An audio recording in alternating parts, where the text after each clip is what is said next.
こんにちは。発酵調味料教室シンプルブルーライフの早川です。このチャンネルでは発酵食などの食に関する知識や食と健康、そういったことをテーマにいろんなお話をさせていただいております。チャンネル登録がまだの方はぜひ最初に登録しておいていただきますと、他の関連動画なんかも見やすいかと思いますので、よろしくお願いいたします。あとですね、発酵食に関して詳しい、解説をしている動画なんかもありますので、この動画の、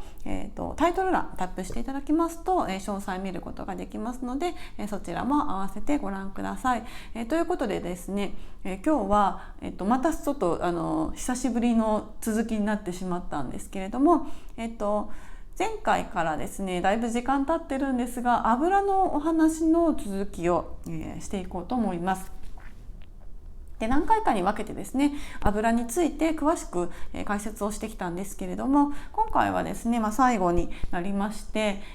動物性油脂について詳しく話をしていこうと思います。前まではですね、だいたいこの植物性の油の話が中心だったわけなんですけども、今回は、動物性の油についてもちょっとですね深掘りしてお話ししていこうかなと思います。ということでですね、動物性油脂、といえばですね、お肉とか、そういったものに含まれている、油ですよね。で、食用に使う油っていうと大半がこの植物性の油脂を使う方が多いんじゃないかなと思います。植物性の油といえばですね、菜種油だったりオリーブオイルだったり、そういったものを、使うっていうのが一般的ですよね。料理をする時に使う油、なんですけれども、バターとかラードっていうのが動物性の油脂になるわけなんですが、バターとかラードも料理に使うってことはありますよね。その存在も忘れてはいけないということです。で、その植物性油脂と動物性油脂を料理に使うにあたって何が違うかっていうとですね、やっぱりこの熱に強いか弱いかというところなんですね。植物性油脂というのはですね、不飽和脂肪酸という脂肪酸の種類になりますので、こういった、不飽和脂肪酸はですね、熱に弱いという特徴があります。基本的にですね、油脂っていうのは加熱にあまり強くなくて、加熱することによって酸化してしまったりするわけなんですけれども、特にですね、植物性油脂、不飽和脂肪酸というのは加熱に弱いです。熱によって酸化しやすいという特徴がありますので、基本的には加熱調理には実は植物性油脂って向かないんですよね。普通にサラダ油とか菜種油とかオリーブオイルなんかで炒め物とか揚げ物とか、通常されると思うんですけども、実はあまり向いてないというところがあります。で、それに加えてこの動物性油脂、バターとかラードとかですね、そういったものというのは、飽和脂肪酸という種類の脂肪酸です。で、飽和脂肪酸はですね、比較的熱に強いんですね。この植物性油脂と比べると熱に強いという特徴があります。なので加熱調理に使っていく場合、酸化をより防ぎたい、酸化させたくないっていうのであれば、その植物性油脂使うよりかはバターとかラードみたいな動物性油脂を使っていった方が適しているということなんですね。なので、加熱調理には、積極的に動物性油脂を使っていったらいいですよというところなんですけども、やっぱりですね、この動物性油脂っていうとなんとなく体に悪そうみたいなイメージもあるかとは思います。例えばとんかつ屋さんってだいたいとんかつ揚げるときラードを使いますよね。で、ラードで揚げ物してるって聞くとなんとなくすごい脂っこいみたいな、くどいみたいな、イメージ、体に悪そうみたいなイメージがあると思いますけども、実際ですね、ラードで揚げるとめちゃくちゃ美味しく揚がるんですよね。なのでとんかつ屋さんとかはラードを使ったりするんですけれども、それ以外もですね、例えばフランス料理なんかはバターが結構たくさん使われていますよね。ですっごい美味しいんですけれども、やっぱりバターなのでカロリーがすごい高いというところでちょっと体に悪いんじゃないかというふうに気にされる方も多いんじゃないかとは思います。で、確かにですね、確かにそういったバターとかラードとかっていう動物性油脂を、大量に毎日大量に摂取してしまうと動脈硬化の原因になったりとか脳梗塞の原因になったりとか、心疾患、そういったですね生活習慣病の、原因になる発症するリスクを高めてしまうということももちろん可能性としてはあるんですけれども、あとは単純にカロリーが高いですので食べ過ぎたら当然肥満の元になります。そういったリスクはもちろんあるんですけれども、実はですねこの動物性油脂っていうのは非常に栄養が豊富なんですね。動物性油脂にはこの人間が身体活動をするにあたってのこのエネルギー源となる、重要な栄養素がたっぷり含まれています。体に必要な脂質はもちろんですけれどもビタミンとかミネラルとか、そういった他の栄養素なんかもたくさん含まれているんですね。なのでこの動物性油脂っていうのもやっぱり、取っていった方がいいんですね。取りすぎはダメなんですけども、なるべく取るようにしていった方が健康にはいいということも言えます。積極的にですね体に悪そうっていうイメージがあるんだけれども怖がらずに積極的に取っていった方がいいということが言えます。で実際ですね、じゃあ動物性油脂をほとんど取らないとか全く取らなかったらどうなるのかっていうと、これはやっぱり体に悪影響を逆に与えてしまうこともあるんですよね。動物性油脂を全く取らないと、健康を害してしまったっていうデータも出ているというところなんですね。具体的に言いますと脳出血とかになりやすいということが言えます。脳出血っていうのはですね血管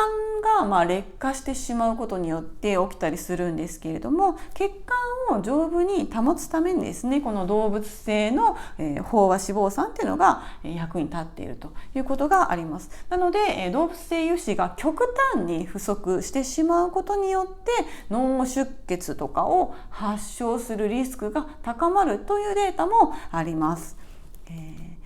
でまたですねこの動物性油脂を積極的に摂取している人は脳卒中にかかりにくいっていうデータなんかもあるということなんですね。なのでやっぱり健康を維持していこうと思ったらですね適度な量でこの動物性油脂というのを取っていく必要があるということが言えます。で通常の食生活、日本人であってもですね和食であっても、通常の食生活をしていればこの動物性油脂っていうのは、自然と摂取していくものなんですけれども例えばですね、マクロビオティックとか、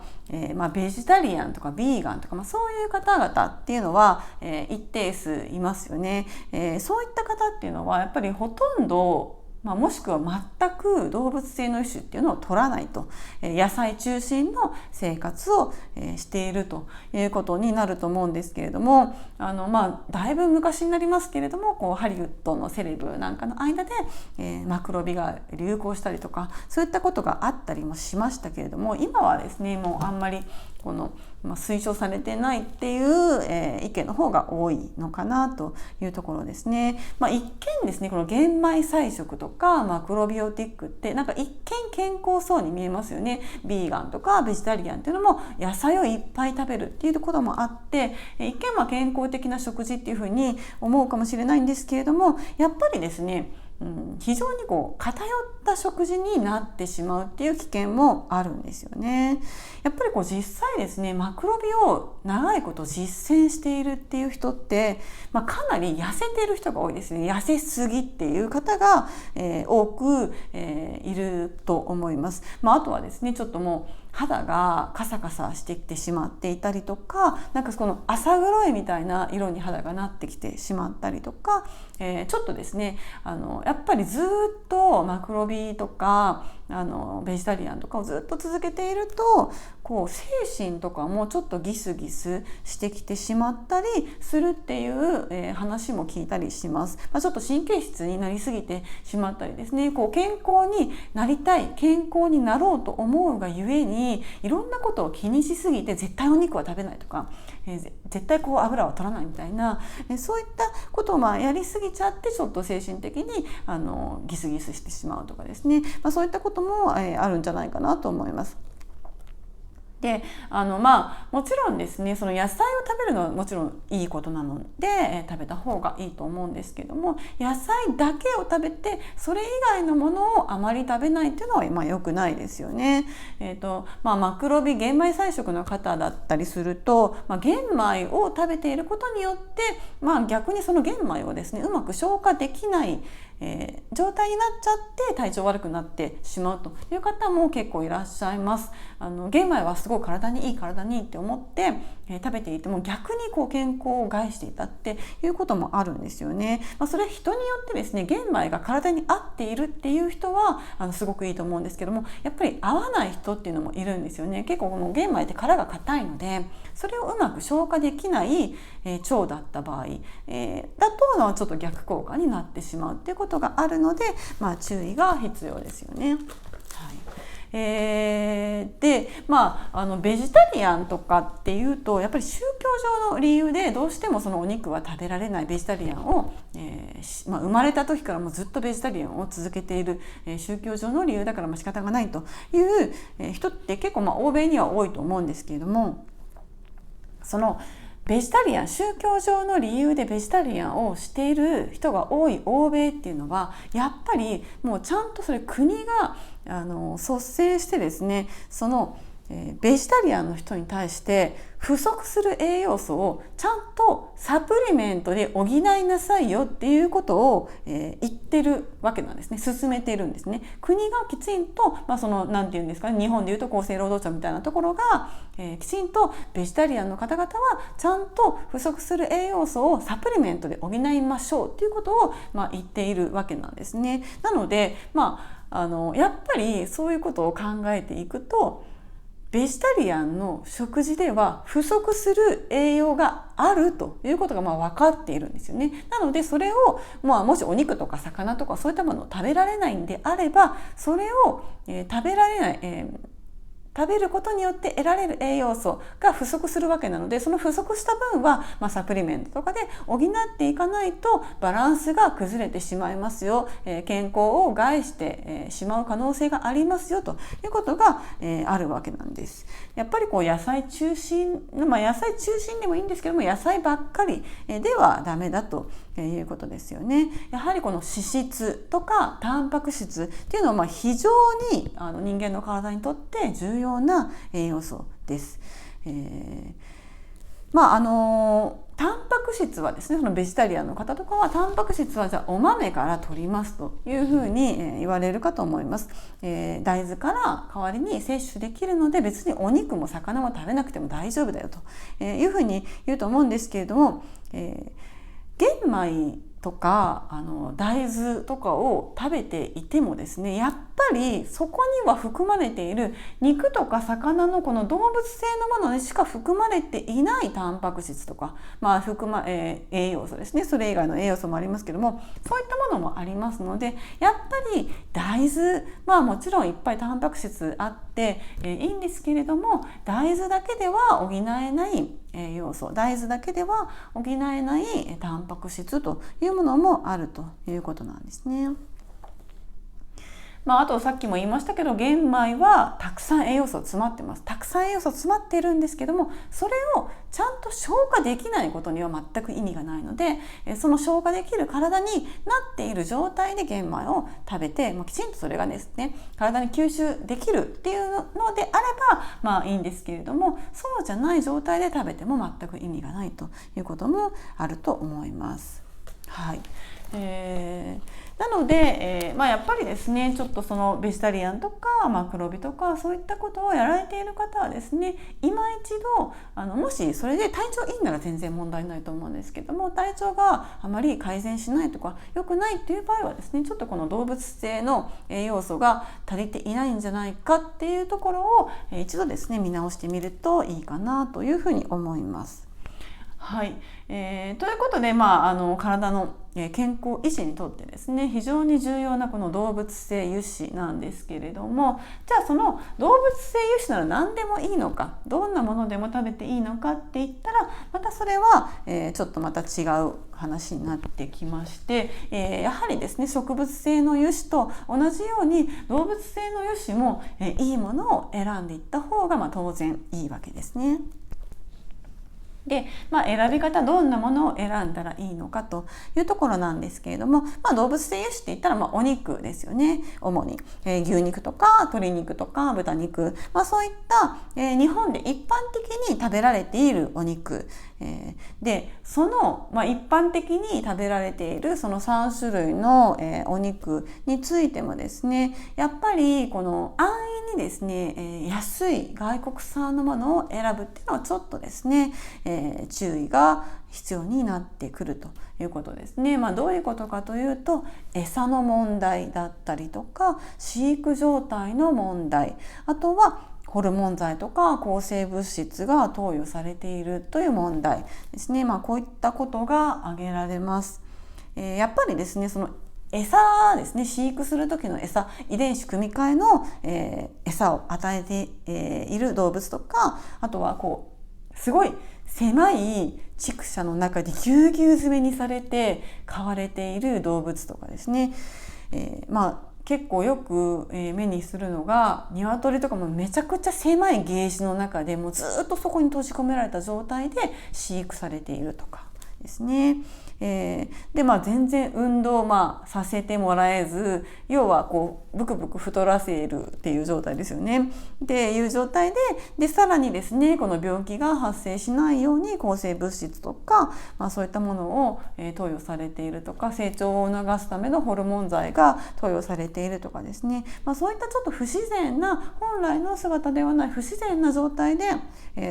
育った動物のお肉っていうのは、それを摂取することで人間の体に何かしらですね悪影響があるというふうに言われています。なのでなるべくそのあたりをですね気をつけて選んでいきたいというところがあります。で、動物性の油脂のそのお肉の選び方についてはですね、結構その植物性の油よりもかなりハードルが高いです。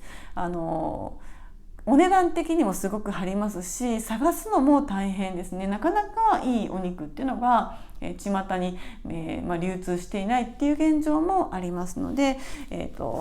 近所のスーパーに行って必ず手に入るっていうものではないと思うんですけれども、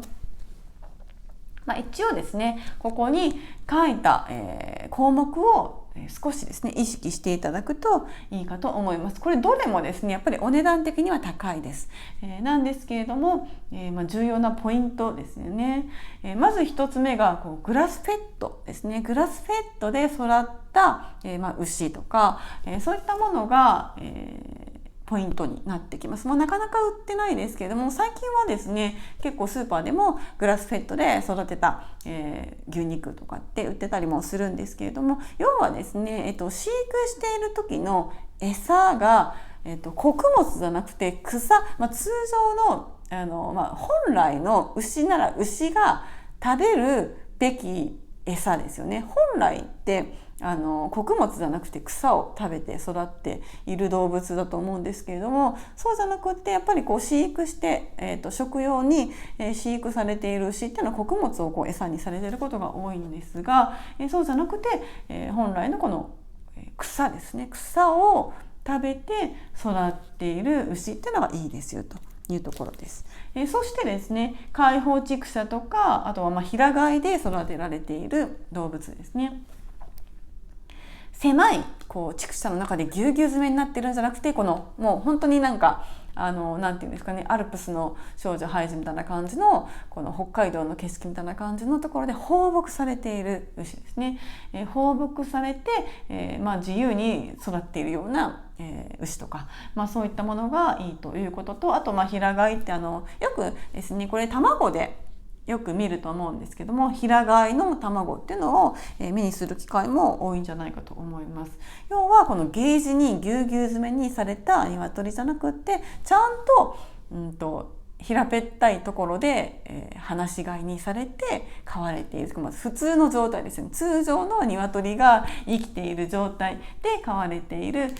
ものを選ぶといいというところですね。そして、自然飼料ですね。遺伝子組み換えではない飼料を使って育てられているものを選ぶといいといったところです。で、最後はホルモン剤とか抗生剤、抗生物質ですね。そういったものが投与されていませんよという、ものですね。結構アメリカ産のお肉は、こういったものが投与されている可能性が高いというふうによく言われますね。最近はですね、ちゃんとパッケージに、ホルモン剤フリーとか抗生物質フリーっていうふうに書いてあるお肉も売っています。なので、こういったところはですね、健康に対する意識が高い方っていうのは、見ると思いますし、そういったことに注力している、生産者の方とか、スーパーとかもですけども、こういったことがきちんとパッケージに書いてあるものがありますので、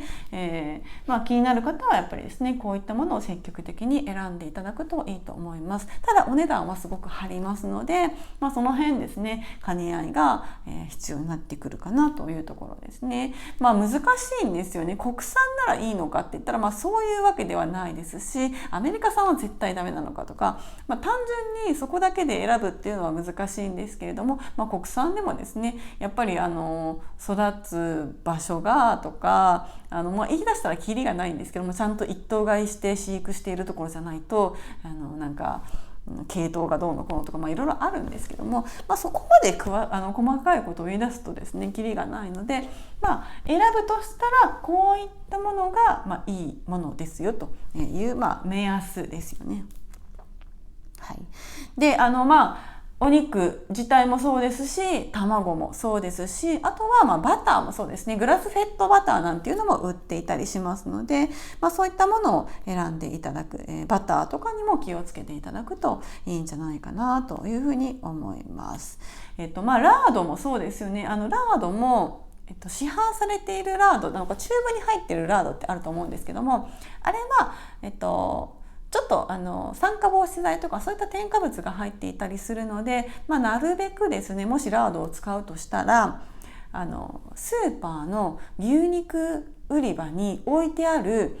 ラードです。お一人様1個まで OK みたいな、持ってっていいですよみたいなやつがあると思うので、それを使うのは一つの手ですよね。普通に袋に入って個包装されているやつは、あれはちょっとあまり良くないんですけども、そうじゃなくて普通にボンって置いてあるみたいなやつをもらってくるとか、あとは普通にこのお肉、ロース肉とか買ってきて、その脂身のところですね、そこのをちょっと切って、それを使う、油として使うっていうのもいいと思いますし、ラードって結構簡単に自分の家で作ることができますので、ラード手作りするっていうのも結構おすすめです。はい、ということで、選び方ですね。で、あとですね、気をつけたいのは加工肉ですよね。通常ですね、鶏肉とか豚肉とか牛肉っていうのを買うことが多いと思うんですけども、ハムとかソーセージとかベーコン、そういったものを購入されるっていう方も多いかと思います。で、やっぱり市販のハム、ソーセージ、ベーコンっていうのはものすごい大量の添加物が入ってます。もう添加物まみれみたいな感じなんですよね。残念なことに、酸化防止剤とかリン酸塩ですね。リン酸塩っていう非常に危険なミネラルを奪ってしまうものとか、あと発色剤ですね。色を良くするもの、あとは、亜硝酸塩っていうもの、必ずこれ入ってます。ハムとかソーセージとか見ていただくと必ず亜硝酸塩っていうのが入ってます。これも非常に危険ですし、あとはアミノ酸等っていう、化学調味料ですよね。ね。化学調味料も当然のように入っています。なのでスーパーに一般的に売られているハム、ソーセージ、ベーコンっていうのは体には確実に良くないものがいっぱい入っていると思った方がいいですね。美味しいんですけれども、やっぱりあれはお肉っていうよりかはジャンクフードだと思って食べていただいた方がいいかと思います。別にそのスーパーで売ってるハム、ソーセージが悪いっていうことではないんですけども、あれはお菓子みたいな分類のものだと思って食べた方がいいですよね。感覚的に。お肉とはまた別のものだと思った方がいいです。いっぱい添加物とかですね、人間の体にとって害があると言われているものがたくさん入っているものなんだよっていうことを頭の隅にでもですね置いておくだけで違うと思いますので、そのあたりですね、加工肉っていうのはちょっと注意が必要ですね。ただですね、添加物を一切使わずに自然の原料だけの本来のソーセージとか本来のハムっていうのをきちんと作って、販売されている生産者の方もいますので、それもですね、こういったものと同じで、お値段は高くなりますけれども、本来のハムとか本来のソーセージっていうのを、なるべくですね選んで、無添加のものですねを、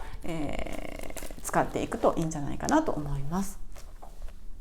はい、ということで、そういったいいものをなるべく選んでいただいて、じゃあどうやって食べていけばいいのかっていうところもですねちょっとお話しするんですけれども、食べ方は別にですねそんなに細かく、言ってもあれなんですけれども、よりですね、よりこの動物性油脂の良さを効率的に摂取したい、いい状態で摂取したいっていう場合はですね、この2つの点を注意していただくとい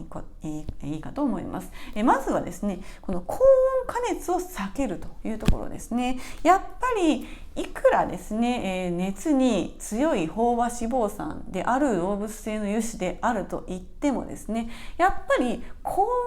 でわーっと加熱してしまうとあまりよろしくないということがあります。酸化もしますし、高温でわーって高温で揚げたりとか、あとは焦げるほど焼いたり焼きすぎちゃったりとかするとAGE っていうですね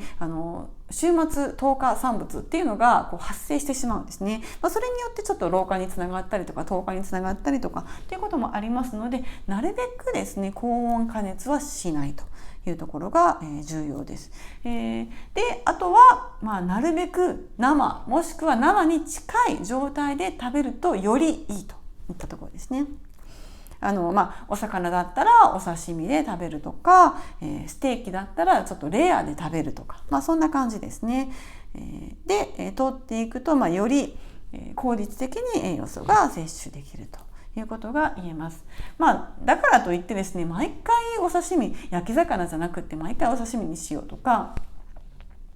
高温で加熱しちゃダメだから絶対揚げ物はやめようみたいなことをしても、食事が楽しくないですので、なるべくですね、揚げ物はじゃあ週1回にするとか、なるべく炒めずに煮るとか煮込みにするとか蒸すとか、そういう調理法を選ぶとかしていくといいんじゃないかなというふうに思います。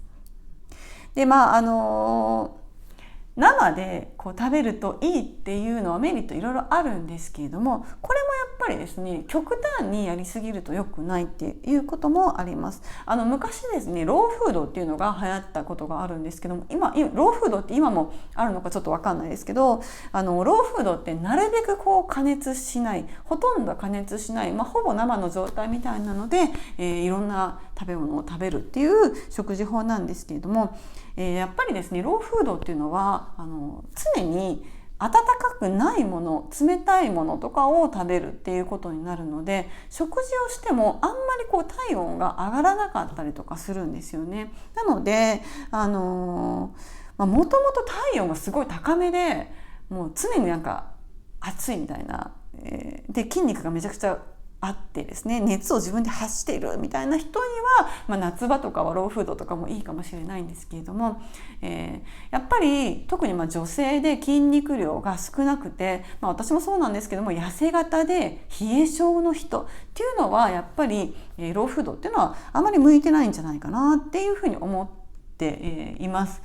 なので、生で食べるのはすごくいいんですけども、ほどほどにしとくといいんじゃないかなというところですね。はい、ということで、そういった取り方にも気をつけていただくといいです。で、牛肉、鶏肉、豚肉でもいいですし、あとは鹿肉とかイノシシ、そういったジビエとかもすごくいいですよね。で、加熱料理に使う油は植物性油脂の選び方の時にご説明したオリーブオイルとか菜種油とかでももちろんいいんですけれども、ラードとかバターとか、あとギーとかですね。ギーってインドのですね、すごくいい油なんですけども、そういったものを使っていくっていうのも非常におすすめですよね。バターとかギーを使うとちょっと洋風な感じになってしまって、バターの香りとかがついてしまうので和食にはあんまり合わないってことがあるんですけども、ラードだったら結構何にでも合います。別に中華料理じゃなくても和食でも普通に炒め物とかする時にですね、ラードを使っていただくとすごく、いいんですよね。ラードが1個家にあるとすぐにピュッて取って炒め物とかに投入できてですね、でただこう葉物の野菜とかをただ炒めるだけでもラードを使うだけでちょっとなんかお肉っぽい香りがするんですよね。なのでちょっと食欲をそそるっていうところもあったりして、そういった面でもラードを結構日常使いするって結構おすすめですね。ラードわざわざ買ってこなくっても、例えば、お家でバラ肉とかを豚のですね、炒めた時に油残ったりしますよね。油多いので炒めた後に残ったバラ肉の油を取っておいて、できれいにこしてですね取っておくと固まるんですよ。飽和脂肪酸なんで固まるので、それを取っておいて、ちょっと酸化とかするので、次の日の炒め物にそれを使うとかっていうのも結構おすすめだったりします。はい、ということでですね、今日は動物性油脂に的を絞ってお話をしていきました。この動画が気に入っていただけましたら、ぜひチャンネル登録もよろしくお願いいたします。ではですね、また次回の動画でお会いしましょう。さよなら。